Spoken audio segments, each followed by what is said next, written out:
নমস্কার বন্ধুরা, আমার চ্যানেলে আমি আপনাদেরকে স্বাগত জানাই।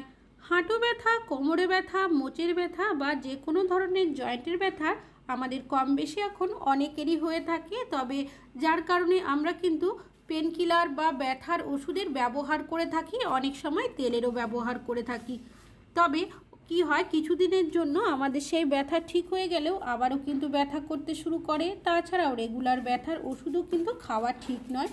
তবে কোনো রকমের ওষুধের ব্যবহার ছাড়াই আপনারা কিন্তু ঘরোয়া উপায়ে খুব সহজেই আপনাদের ব্যথার সমস্যা থেকে সমাধান পেতে পারেন। চলুন দেখে নেওয়া যাক কিভাবে। আমি এখানে নিয়েছি পেঁয়াজ আমরা প্রত্যেকেই কিন্তু রান্নাতে ব্যবহার করে থাকি। তবে আজ কিন্তু ব্যথা দূর করার ক্ষেত্রে ব্যবহার করব কিভাবে, চলুন দেখে নেওয়া যাক। নিয়ে নিয়েছি এখানে একটা গ্রেট, আর যে পেঁয়াজটাকে আমি প্রথমে গ্রেট করে নেব। তবে আপনারা চাইলে শিলবাটাতে কিন্তু পেঁয়াজটাকে পেস্টও করে নিতে পারেন। তো দেখতেই পাচ্ছেন পেঁয়াজটা কিন্তু আমার এখানে গ্রেট করে নেওয়া হয়ে গেছে। এর মধ্যে আরও কিছু উপকরণ দিতে হবে। তো এখানে আমি নিয়েছি মেথি দানা, যে কোনো ব্যথা দূর করতে খুব ভালো সাহায্য করে। এই মেথিটাকে ডাইরেক্ট ব্যবহার করা যাবে না, তো এখানে থেতো করে নিয়েছি। তারপর দিয়েছি এখানে আমি গুড় আমরা প্রত্যেকে কিন্তু খাওয়ার জন্য ব্যবহার করি। তবে যে কোনো ব্যথা দূর করার ক্ষেত্রে গুড়ের কিন্তু তুলনা নেই। কিছুটা পরিমাণের গুড় আমি এখানে থেতো করে দিয়ে দিয়েছি। আর নিয়েছি এখানে হলুদ গুঁড়ো। এবার সব উপকরণগুলো খুব ভালো করে আমি মিশিয়ে নেব। এখানে এমন কিছু উপকরণ দেওয়া হয়েছে যেগুলো আমাদের ব্যথা বেদনা দূর করার ক্ষেত্রে খুবই কার্যকারী। তো দেখতেই পাচ্ছেন সব উপকরণ কিন্তু খুব ভালোভাবে মিশিয়ে নেওয়া হয়ে গেছে। তবে এর মধ্যে কিন্তু আরও একটা উপকরণ দিতে হবে। তো তার আগে এটাকে প্রথমে সাইডে সরিয়ে রাখছি। নিয়েছি রুটি। আপনারা যে কোনো আটা মেখে রুটির মতো বানিয়েও রাখতে পারেন, আর যদি বানানো থাকে সেটারও ব্যবহার করতে পারেন। নিয়ে নিয়েছি সর্ষের তেল, একদম সামান্য পরিমাণের সর্ষের তেলের মধ্যে দিয়ে দেবো। আর বাকিটা সাইডে সরিয়ে রাখছি, পরে ব্যবহার করব। রুটিটার মধ্যে সর্ষের তেলটাকে ভালোভাবে মাখিয়ে দিতে হবে। এখানে কিন্তু সর্ষের তেলেরই ব্যবহার করতে হবে। এগুলো কিভাবে ব্যবহার করবেন পুরোটাই শেয়ার করব। তো তার আগে যে তেলটা রয়েছে সেটাকে নিয়েছি। এবার এর মধ্যে আগে যে মিশ্রণটা করে রেখেছিলাম সেটাকে দিয়ে ভালো করে মিশিয়ে নেব। তো দেখতেই পাচ্ছেন মিশ্রণটা কিন্তু তৈরি হয়ে গেছে। এবার এটা ব্যবহার করার আগে আরও একটা কাজ আমাদের করে নিতে হবে। তো এটাকে প্রথমে সাইডে সরিয়ে রেখেছি। তো আমি একটা কাপড় নিয়েছি, তার মধ্যে বেশ কিছুটা পরিমাণের লবণ নিয়েছি। এইভাবে করে কাপড়টাকে মুড়িয়ে একটা লবণের পুঁটলি করে নেব। এই মিশ্রণটা তৈরি করে রেখেছিলাম সেটাকে গ্যাসের মধ্যে বসিয়ে দিয়েছি। গ্যাসের ফ্লেমটাকে লোতে রেখে খুব ভালোভাবে গরম করে নিতে হবে। এখানে এমন কিছু উপকরণ দেওয়া হয়েছে, তাছাড়াও গুড়ের ব্যবহার করেছি যেটা কিনা অনেকটাই গরম। মিশ্রণটা কিন্তু খুব ভালোভাবে ফুটিয়ে নেওয়া হয়ে গেছে। এবার এই পাত্রটাকে সাইডে সরিয়ে রাখছি। অন্যদিকে নিয়ে নিয়েছি একটা তাওয়াটাকে উল্টো করে ভালো করে গরম করে নিয়েছি। যে রুটির মধ্যে তেল মাখিয়ে রেখেছিলাম সেটা তাওয়ার মধ্যে দিয়ে এইভাবে করে ভালো করে সেকে একটু গরম করে নিতে হবে। দেখতেই পাচ্ছেন ভাপ উঠতে শুরু করেছে। এইভাবে একটু আরও কিছুক্ষণ আমি রেখে দেব। তবে এই রুটিটা যাতে একটু ভালো মতো গরম হয়ে যায় সেটাও খেয়াল রাখতে হবে। এবার এই রুটিটাকে আমি প্লেটের মধ্যে তুলে নিয়েছি। তো দেখতেই পাচ্ছেন দুটো মিশ্রণই কিন্তু আমাদের তৈরি হয়ে গেছে। এবার এগুলো আপনারা ব্যবহার করার আগে আরও একটা কাজ আপনাদের করে নিতে হবে। যে তাওয়াটা গরম করে রেখেছিলাম সেটা নিয়েছি। এবার লবণের পুঁটলিটা এর মধ্যে দিয়ে ভালো করে আমি গরম করে নেব।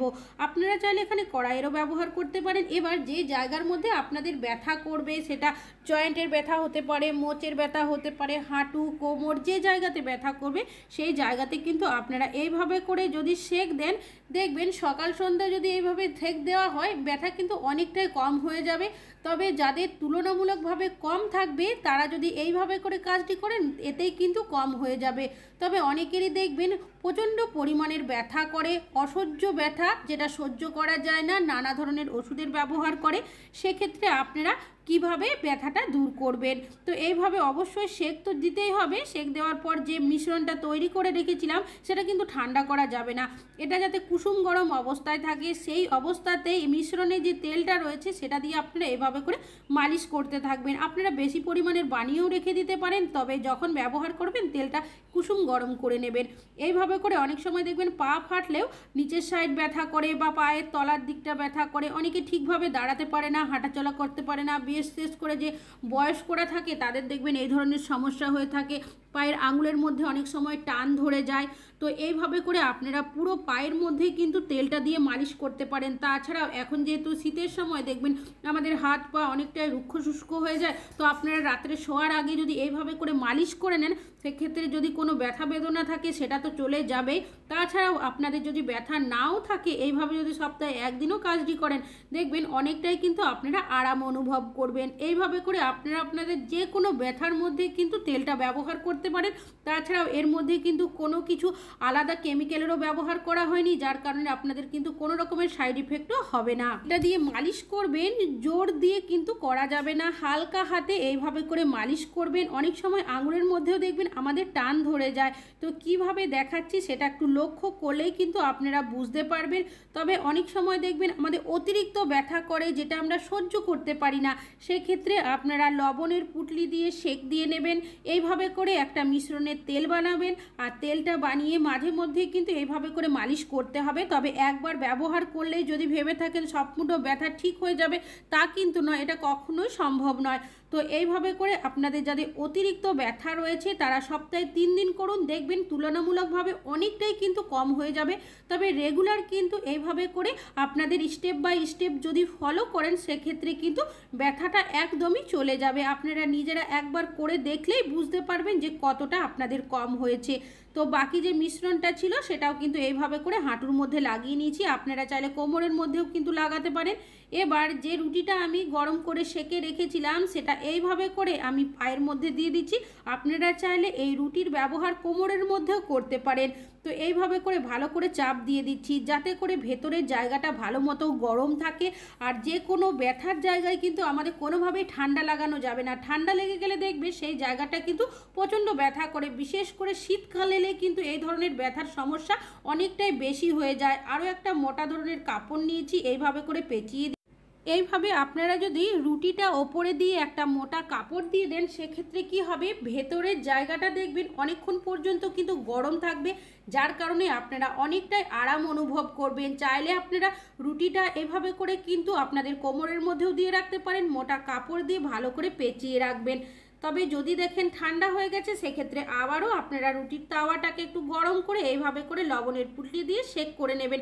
এতে কি হবে, আপনাদের ব্যথা দেখবেন আস্তে আস্তে কিন্তু কম হতে শুরু করবে। তবে আবারও বলছি, একদিন ব্যবহার করলে কিন্তু ব্যথা কোনোভাবেই যাবে না, আপনাদেরকে কিন্তু স্টেপ বাই স্টেপ ফলো করতে হবে।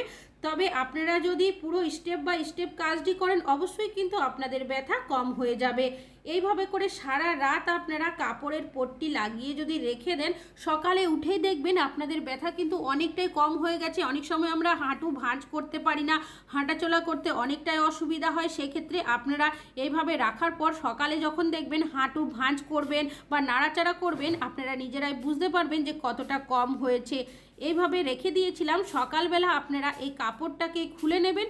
তারপর যে রুটিটা রয়েছে আপনারা চাইলে আবারও কিন্তু পরের দিন ব্যবহার করতে পারবেন যদি ভালোভাবে রেখে দেন। তবে তেলটাকেও গরম করে নিতে হবে, আর এই রুটিটাকেও কিন্তু গরম করে নিতে হবে, গরম অবস্থাতে কিন্তু ব্যবহার করতে হবে। যে মিশ্রণটা আপনারা লাগাবেন যে জায়গাতে, সেখানে যদি মিশ্রণটা থাকে একটা কাপড় দিয়ে প্রথমে মুছে নেবেন, ডাইরেক্ট জলের ব্যবহার করবেন না। কেন কি, আমাদের ব্যথার জায়গায় কোনোভাবেই ঠান্ডা জলের ব্যবহার করা যাবে না। যদি আপনারা এই জায়গাগুলো ধুয়ে পরিষ্কার করতে চান, সেক্ষেত্রে কুসুম গরম জল নিয়ে সেটাকে পরিষ্কার করবেন।